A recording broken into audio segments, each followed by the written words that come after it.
I think that in this world and in the real medieval world, marriage was definitely politics by other means. It was one of the prime sources of glue that held people together in larger societies. And one of the fundamental things that sets up the whole drama of our series, marriage was a way to bind two families together. It was a form of political alliance. And royal marriages are one of the ultimate examples of this.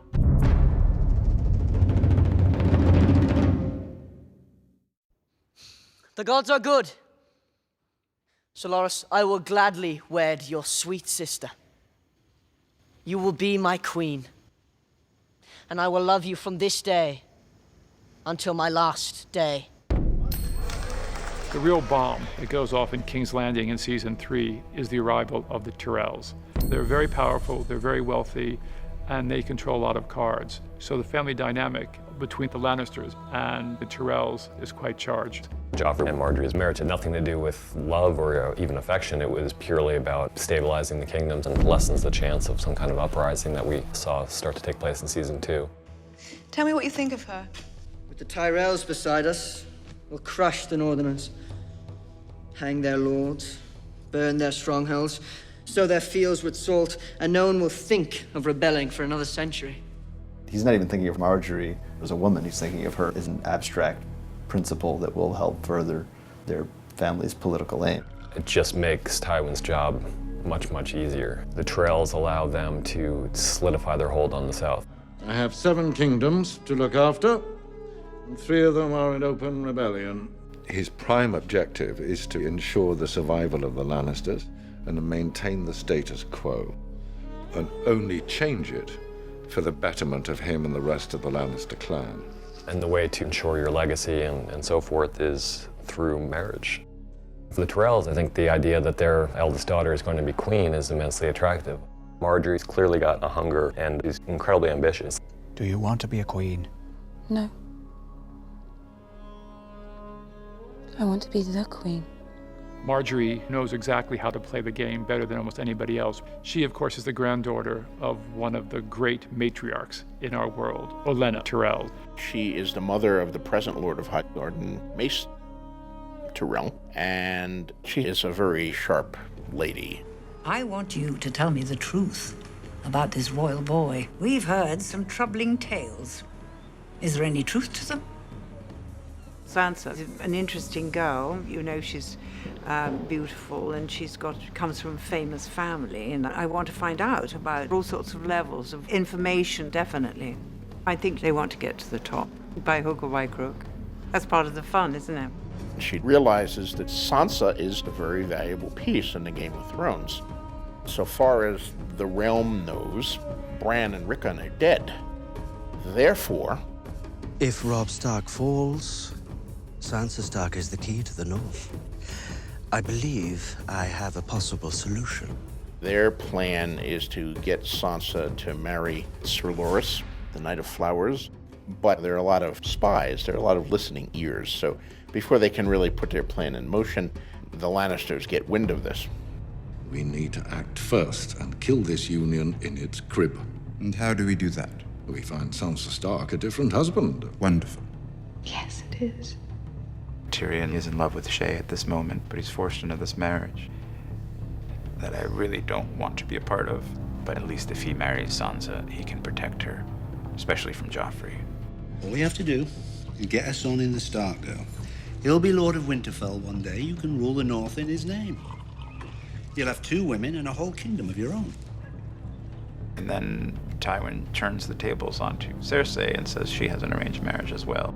I am Queen Regent, not some broodmare. You're my daughter! You will do as I command, and you will marry Loras Tyrell. And put an end to the disgusting rumors about you, once and for all. My children. Now the Lannisters will control the South as well as the North, as well as the Iron Throne. It's all for the glory of House Lannister. My mother always told me you Westerosi were a grim lot. Grim, stinking barbarians that would row across the narrow sea and steal us from our beds. Did you ever think you'd marry one? When we first meet Robb Stark in season 3, the tables have changed somewhat. Robb's in a very difficult position. He was engaged to one of the Freys, but he's followed his heart, not his head. He married Talisa, and by breaking his vow, he's angered a once very powerful ally. If I had the sense that gods gave a fish, I'd hand you both over to the Lannisters. Why don't you?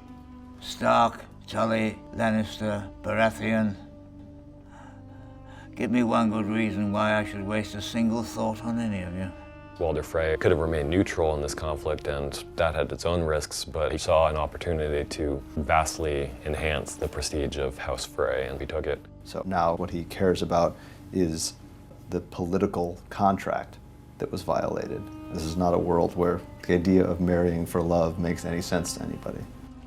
Cat has this instinctive feeling. Talisa is the catalyst that starts the demise, almost. For a king to break his word is something that she just cannot really accept, because in this world, nothing goes unanswered. Walder Frey is a dangerous man to cross. You arranged it. And you agreed to it. You gave him your word. Treat your oaths recklessly, and your people will do the same. The decision to marry Talisa definitely divided Robb's bannermen. They're going to be the people who said, I pledge my allegiance to this person and I'm going to stick with him no matter what. They're also going to be the people who wonder, maybe I need to reassess who he is as a leader. You don't think we can win? I think you lost this war the day you married her.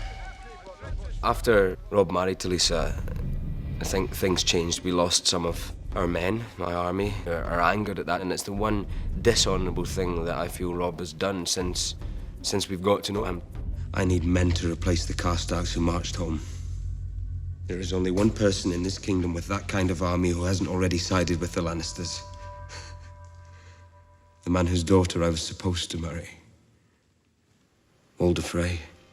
Robb not only deprived Walder of the chance to see his daughter as queen, but also Walder's still guilty of rebelling against Tywin and the Iron Throne, and that puts Walder Frey and his entire family at risk.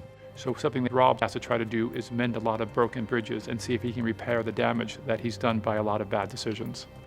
We will do whatever we can to give Lord Frey what he needs. Not what. Whom?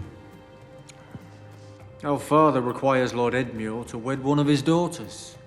He was due a king to marry one of his daughters to, and Edmure Tully, while he is an important person in his own right and is the heir of the Tully household, it's still kind of a door prize in the political marriage race. I've won every battle, but I'm losing this war. If we don't do this and do it now, we're lost. It's something that you see time and again in Game of Thrones, is characters who are kind of casting off their illusions and learning what it means to rule and to seize power. And the truth is, all of these families see it as a tool. So whether it's the Tyrells marrying Margaery to Joffrey, or Tywin trying to figure out how to ensure his legacy by marrying Tyrion to Sansa and Cersei to Loras, marriage is one of the main tools of political maneuvering, and we're going to see it again and again in this world.